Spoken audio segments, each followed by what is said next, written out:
নমস্কার বন্ধুরা, গীতাস রুপটপ গার্ডেনে আপনাদের স্বাগত। আজকে এটা রুপটপে নয়, আজকে এটা লাকি ব্যাম্বু। এটা আমি নিচেই রেখেছি। এটা আমি লকডাউনের আগে অনেক দিন আগে এনেছিলাম। টেবিলে ছিল 1-1.5 বছর।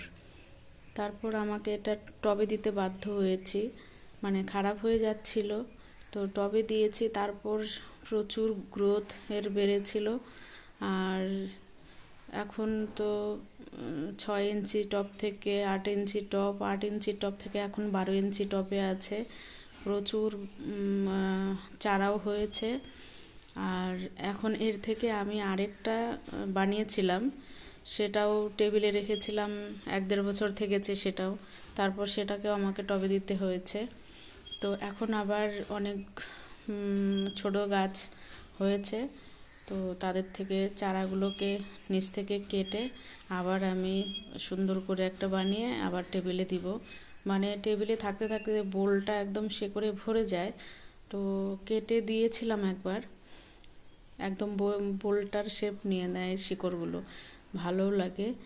তো এখন দুটোই আমার মাটিতে গাড়া আছে, একটা বেলকনিতে থাকে। এই দেখুন, এগুলো চারা হয়েছে। চারাগুলো অনেক চারা বড়ও হয়ে গিয়েছে, দেখুন কত বড় বড় হয়ে গিয়েছে। আর এই গাছটা তো অনেক 8-9 ফিটের মতো লম্বা হয়ে গিয়েছে, প্রচুর লম্বা হয়েছে, অনেকটাই লম্বা, মানে আমার থেকেও অনেক উঁচু হয়েছে। আমি 5 ফিট 3 ইঞ্চি। আর এটা তার থেকে চারা, এটা বেলকানিতে থাকে। এটাতে অনেকগুলো ছোট গাছ হয়েছিল, চারা হয়েছিল। আর যেগুলো বড় বড় সেগুলো ছিল মেন। আর এগুলো এখন চারা হয়েছে অনেক। তো দেখুন, এখানে ছোট চারাও দেখছি 3-4টে আছে। আর তার থেকে একটু 1 ফিটের ওপরেও হয়েছে, সেটাও 3-4টে আছে। দেখুন চারাগুলো ভেতর থেকে চারা হচ্ছে। আর এদেরকে আমি রিপোর্টিংও করে দিয়েছি, ওই বড়টাকেও রিপোর্টিং করে দিয়েছি 2বার। প্রচুর শেকড় হয়ে যায়, কিছুদিন পর পরই, 6 মাসও যায় না এরকম কখনো মনে হয়। তো টব ভরে যায়, তারপর আবার রিপোর্টিং করে দিতে হয়।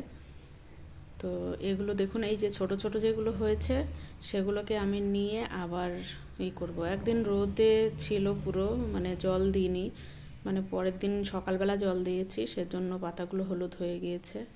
তো আবার জল দিতে দিতে ঠিক হয়ে যাবে। কিছু কিছু পাতা পড়ে যাবে যেগুলো হলুদ হয়েছে। তো এগুলো আমার মনে হয় মাটিতে বেশ ভালোই হয়। তো দেখুন কি সুন্দর হয়েছে। ও মাঝে মাঝে আমি এখান থেকে কেটে আবার টেবিলের জন্য বানিয়ে নেব, ব্যাস হয়ে যাবে। আমার এগুলো বড়টা লকডাউনের অনেক আগে আনা ছিল টেবিলে, বড় হয়ে যাওয়াতে ওদেরকে আমি টবে দিতে বাধ্য হয়েছি। দেখুন কি সুন্দর হয়েছে। এটাও একদম সবুজ ছিল, একদিন জল না দেওয়াতে এরকম হয়ে গিয়েছে। পাতাগুলো একদম ডিপ গ্রিন ছিল। তো যাই হোক, ছোট টব, জলটা শুকিয়ে গিয়েছিল, সারা দিন সারা রাত এরকম দেওয়া হয়নি, এর জন্য এরকম হয়ে গেছে। এটা আমার বেলকনিতেই থাকে। ধন্যবাদ এতক্ষণ আমার ভিডিওটা দেখার জন্য। ভালো থাকবেন সবাই।